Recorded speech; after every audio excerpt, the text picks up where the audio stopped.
Hello everyone, and welcome back to the channel. Today, we're embarking on a journey to a place that's more than just a building. It's a poem written in marble, a testament to a love that transcended time. We're talking about the one, the only, the magnificent Taj Mahal. So, what is the story behind this world wonder? It all begins in the 17th century with the 5th Mughal emperor, Shah Jahan. He was deeply in love with his wife, Mumtaz Mahal. She wasn't just his queen. She was his confidant, his advisor, and the love of his life. They were inseparable. But tragedy struck in 1631. While giving birth to their 14th child, Mumtaz Mahal passed away. The emperor was utterly heartbroken. His grief was so profound that, according to court chronicles, his hair turned gray almost overnight. On her deathbed, Mumtaz Mahal made a final request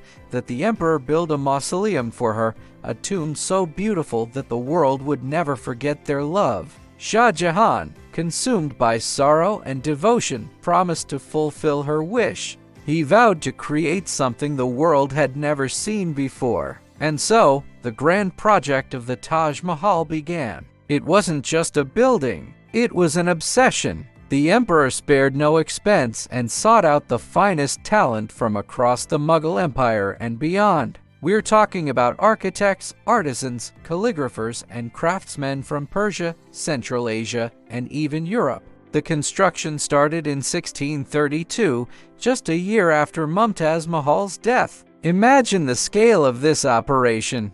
Over 20,000 workers, including laborers, stonecutters, and artists, toiled for more than 2 decades. Elephants, more than 1,000 of them, were used to transport the heavy construction materials. The primary material, the luminous white marble that gives the Taj its ethereal glow, was quarried from Makrana in Rajasthan, over 200 miles away. But it wasn't just marble. The structure is inlaid with 28 types of precious and semi-precious stones. We're talking about jade from China, turquoise from Tibet, lapis lazuli from Afghanistan, and sapphire from Sri Lanka. Each tiny flower, each delicate vine you see on the walls is a masterpiece of intricate inlay work called pietra dura. The main mausoleum was completed around 1648, but the work on the surrounding buildings and gardens continued for another 5 years. The entire complex, with its grand gateway,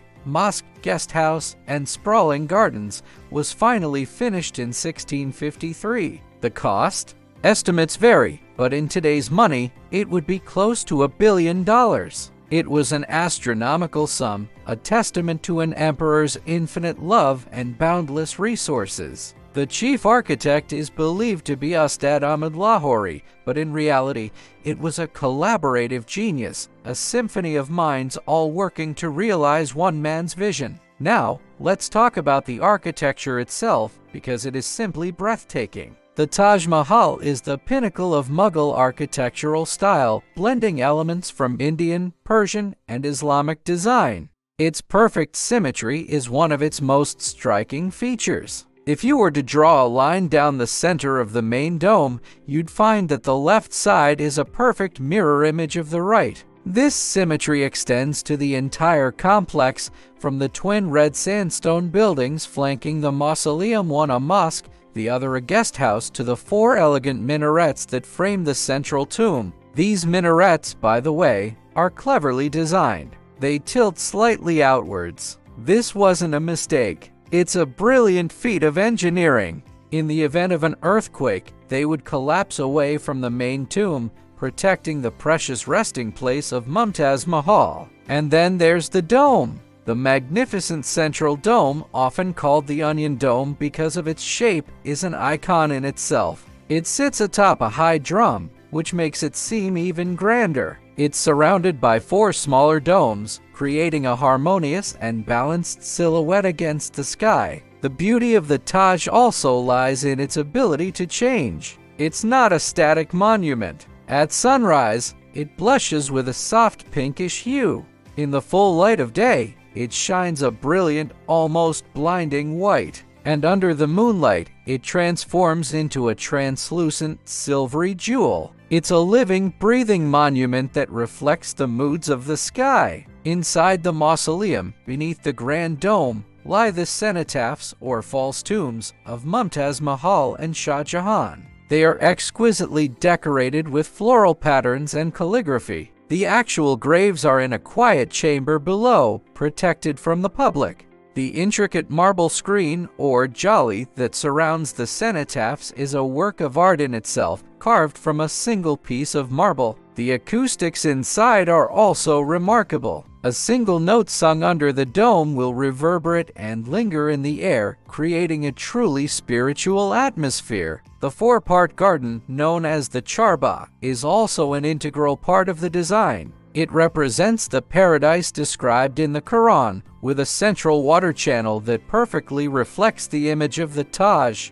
The flowing water symbolizes the river of paradise, and the entire garden is a space of peace and tranquility, preparing the visitor for the divine beauty of the mausoleum. So, how has this monument fared over the centuries? It has stood for almost 400 years, witnessing the decline of the Mughal Empire, the rise and fall of the British Raj, and the birth of modern India. It has survived, but not without scars. During the Indian Rebellion of 1857, British soldiers chiseled out some of the precious stones from its walls. Later, under British Viceroy Lord Curzon, a major restoration project was undertaken in the late 19th century, which helped preserve the monument for future generations. Today, the Taj Mahal faces a new set of challenges, primarily from pollution. The city of Agra is heavily industrialized, and the pollutants in the air have been causing the white marble to yellow. The Indian government has taken significant steps to combat this, creating a large protected zone around the monument where polluting traffic and industries are restricted.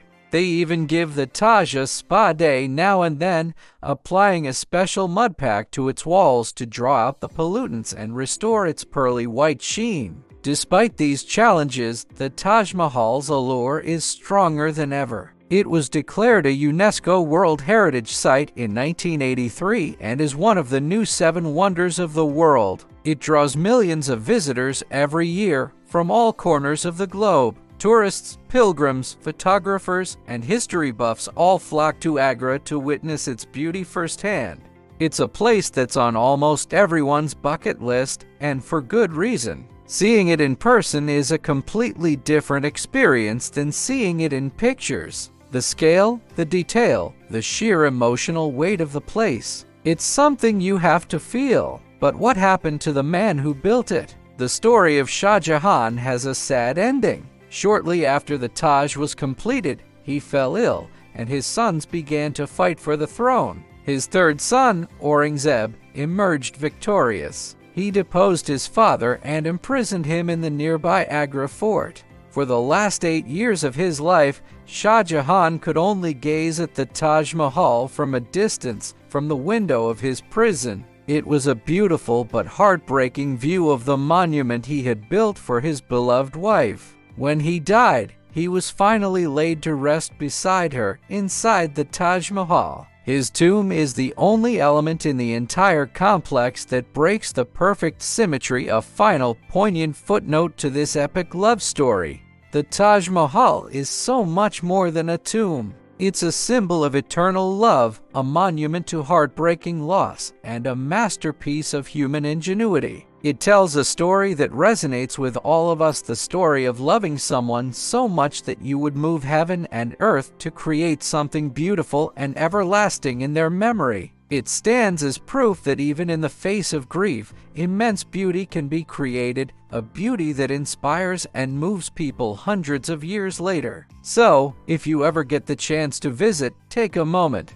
Don't just snap a picture. Sit on a bench, watch how the light plays on the marble, feel the history in the air, and think about the love story that started it all. It's a truly unforgettable experience. Thank you so much for joining me on this journey to the Taj Mahal. I hope you enjoyed learning about its incredible story. If you did, please give this video a thumbs up and don't forget to subscribe for more adventures into history's most fascinating places. See you next time.